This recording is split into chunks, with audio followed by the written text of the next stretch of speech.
Thor के last episode के अंदर हमने देखा था कि किस तरह से एस्गार्ड बर्बाद हो चुका है, लेकिन वहीं पे बाल्डर और हेमडाल को जो है वो लोकी मिल जाता है। लेकिन लोकी यहाँ पे अभी अपनी सारी की सारी बातों को जस्टिफाई करने की कोशिश कर रहा होता है और सारा का सारा इल्जाम बाल्डर के ऊपर ही डाल रहा होता है। लेकिन बाल्डर अब अपने वहाँ पे सारे के सारे लोगों को जमा करते हैं, उनको अपनी स्पीच के जरिए जोश दिलाते हैं और इस बात का फैसला करते हैं कि लोकी को वो एस्गार्ड से एग्जाइल कर रहे हैं। लोकी ने जो कुछ भी करा उसके बाद वो उसको एस्गार्ड के अंदर बिल्कुल भी नहीं रख सकते हैं।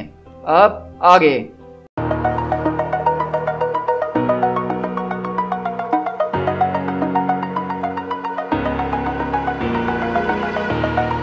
over the edge, feel like I'm floating through the air.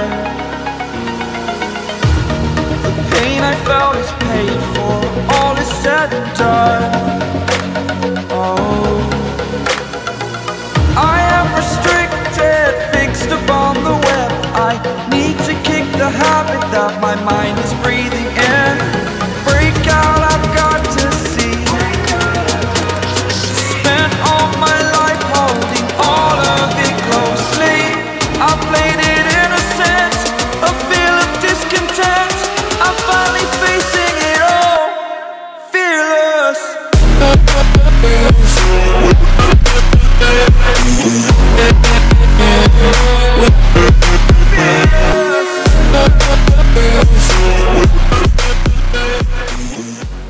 तो हमें यहाँ पे ये बताया जा रहा है कि किस तरह से एक मॉन्स्टर ने रैम्पेज करा, एक ट्रेडर ने अपने आप को रिडीम करा और उस ट्रेडर का डूम भी हमारे सामने आया। एक खतरनाक किस्म की स्ट्राइक हमें देखने को मिली, एक फाइनल स्ट्राइक देखने को मिली और विलन को आखिरकार पकड़ ही लिया गया। और इस तरह हम एक दिन बाद शिफ्ट होते हैं, मतलब सीज के इवेंट के बाद हम एक दिन बाद शिफ्ट हो रहे हैं, जहाँ पे इस वक्त रूइंस ऑफ एस्गार्ड के अंदर हम मौजूद हैं। एस्गार्ड पूरी तरीके से बर्बाद हो चुका है, लेकिन हेमडाल बोलता है कि हम आखिरकार जीत ही गए हैं।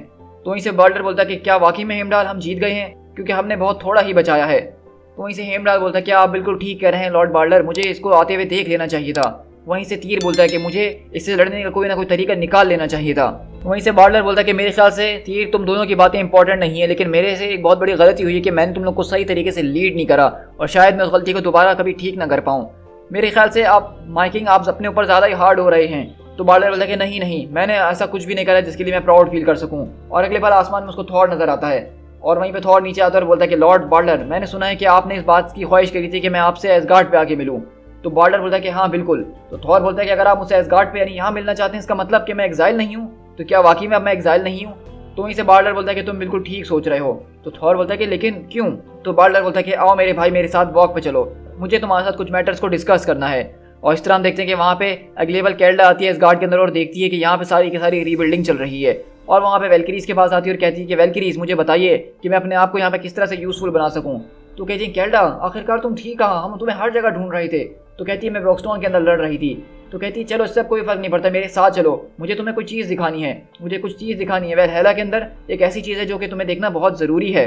तो वहीं से बाल्डर बताता है कि जब लोकी मर रहा था, उसने मरने से पहले अपने लास्ट आवर्स के अंदर मुझसे बात करी थी और उसने अपनी ज़बान से बहुत ही अजीब अजीब बातें करी, लेकिन उनमें से एक ये भी थी कि जिस वक्त तुमने हमारे ग्रैंडफादर बॉर को जान से मारा था, उस वक्त उसने वहाँ पे कोई मैजिक सेंस किया था, मतलब वो किसी किस्म के स्पेल के अंदर थे, इन्फ्लुएंस में, इसी वजह से वो ये सब कर रहे थे। और मुझे ऐसा लग रहा है कि सबके अंदर शायद मेरी गलती थी कि मैंने बहुत जल्दी फैसला लिया और तुम्हें एस्गार्ड से बाहर निकाल दिया।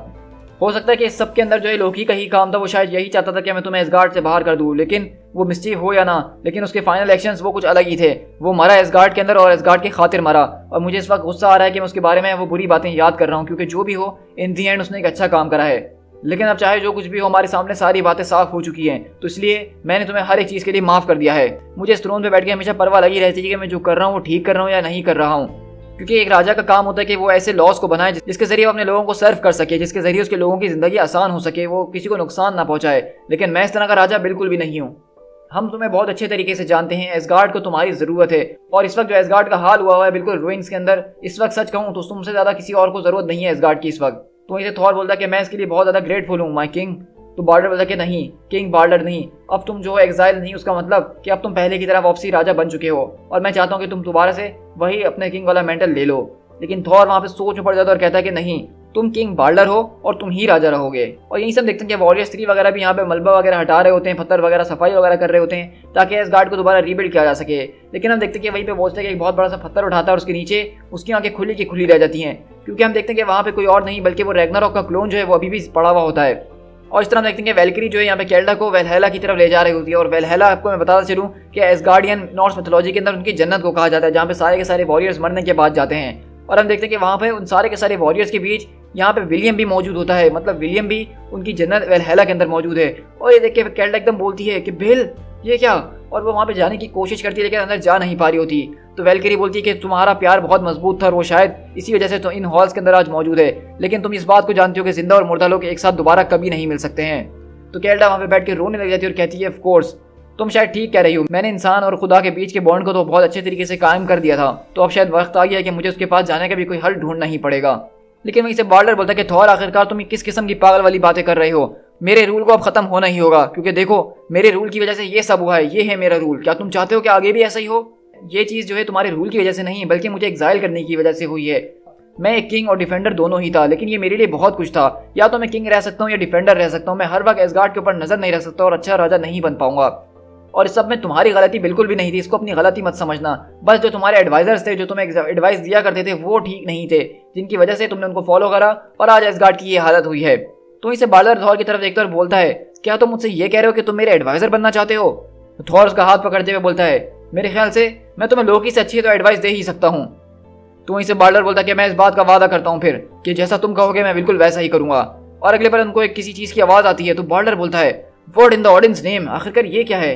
तो थॉर बोलता है कि थंडर और लाइटनिंग, चलो मेरे साथ। और इस तरह हम देखते हैं कि वहाँ पे वो रैग्नारोक का क्लोन अभी मरा नहीं होता है, वो दोबारा उठ के खड़ा हो चुका और वहाँ पे वोल्स्टेक को पकड़ के उसको मार रहा होता है। लेकिन वहीं वो पीछे पलटता और बोलता है कि एट लास्ट, क्योंकि वो थॉर को देख लेता है। लेकिन हम देखते हैं कि बाल्डर अपनी तलवार निकाल के आगे जा रहा होता है तो थॉर उनको रोक देता है कि माय लीज, मैं आपसे भीख मांगता हूँ कि आप अपनी ब्लेड को अपने पास ही रखिए, ये क्रिएचर इसको मुझे ही फेस करना होगा, ये मेरे खून से बना है, मेरे जरिए इसको जो है क्लोन किया गया और ये अपने आप को रैग्नारोक बुलाता है। लेकिन अब वक्त आ गया है कि मैं इससे अपना पुराना हिसाब चुकता कर लूँ। तो वहीं से बाल्डर अपनी तलवार वापसी अपने हाथ में लेता और कहता है कि very well defender of ash gourd, जाओ और उसको डिफेंड करो। अब फाइनली वो मोमेंट आ चुका है जिसके लिए थॉर ने काफी वक्त से इंतजार करा है। उसकी टोनी स्टार्क से लड़ाई जो सबसे पहली बात पे हुई थी वापसी लौटने के बाद, वो इसी बात पे हुई थी कि उसने जो है थॉर का क्लोन बनाया था जो कि गलत काम कर रहा है। अब वो फाइनली उस क्लोन के आमने सामने आ चुका और वहाँ पे जबरदस्त किस्म का एक मुकाबला होता है दोनों के बीच, जहाँ पे हम देखते हैं कि हर तरफ बिजली कड़क रही होती है, लाइटनिंग और थंडर चल रहा होता है। और हम देखते हैं कि दरअसल यहाँ पे मजे की बात यह है कि ये जो क्लोन है उसको अभी भी ये सब लग रहा होता है कि वो असली थॉर है और ये जो थॉर है वो नकली है। तो आप समझ सकते हैं कि वो क्लोन है तो उसको दिमाग को इसी तरह से प्रोग्राम किया होगा। लेकिन हम देखते हैं कि इन दी एंड यहाँ पे थॉर जो है बहुत ज्यादा जबरदस्त तरीके से मुकाबला करता है, उसके ऊपर अपना गॉड ब्लास्ट तक मारता है अपने हैमर से। और आखिरकार हम देखते हैं कि वो क्लोन तो क्लोन ही है और असली माइटी थॉर के सामने उसका क्या ही मुकाबला, और वो वहाँ पे उसको चकना चूर करके रख देता है। और हम देखते हैं कि यहीं से बाल्डर आता है और बोलता है कि वॉरियर्स 3 बिल्कुल जिंदा हैं और यहाँ पे बहुत ज़्यादा जख्मी भी हैं जिनको हमें टेक केयर करने की ज़रूरत है, लेकिन आई एम ग्लैड कि तुम बिल्कुल ठीक हो और चीज़ें बिल्कुल ठीक हो रही हैं। इन दी एंड यहाँ पे बहुत ज़्यादा डिस्ट्रक्शन हो चुकी है, हमें गिरे हुए एसगार्ड को वापसी खड़ा करना ही होगा कुछ भी करके, हमें अपने हॉल्स को दोबारा राइज करना होगा। लेकिन अगर रही बात एसगार्ड की तो मैं तुम्हें ये ज़रूर कहना चाहूँगा कि जब तक 2 एसगार्डियन ब्रदर्स एक साथ खड़े हुए हैं तो इसका मतलब कि एसगार्ड खड़ा हुआ है। और इस तरह से हम देख रहे हैं कि थॉर वापसी अब एसगार्ड के ऊपर लौटकर आ गया है। जिस तरह उसको पहले एग्जाइल किया गया था तो अब बाल्डर ने उसके एग्जाइल को खत्म कर दिया है। दी एंड। सो गाइस यहाँ पे हमारा थॉर का जो है इश्यूज खत्म होते हैं सीएच के टाइटन्स के हवाले से जो थे, जिसके अंदर हमने देखा कि किस तरह से स्टोरी का बहुत अच्छे तरीके से एक एंड किया गया है, जहाँ पे बाल्डर को सारी की सारी बातें पता चल गई हैं लोकी के बारे में और उसको ये भी पता चल गया कि लोकी ने ये सबको करा था ताकि थॉर को वो एग्जाइल कर सके। तो अब उसने थॉर को वापसी जो है एसगार्ड के ऊपर बुला लिया है और वो लोग सब मिलके अब एसगार्ड को दोबारा से रीबिल्ड के काम में लग चुके हैं। और रही बात लोकी की, तो इस वक्त अब लोकी जो है अभी फिलहाल के लिए मर चुका है, लेकिन आप बहुत अच्छी तरीके से जानते हैं कि लोकी लोकी है और मौत जैसा लफ्ज उसकी डिक्शनरी में है ही नहीं और वो बहुत जल्द लौट के वापसी आएगा। तो हम इसके बाद देखेंगे थॉर के एडवेंचर के वो आगे जाके कहाँ कंटिन्यू होते हैं और आगे इनके एडवेंचर्स में क्या क्या होने वाला है।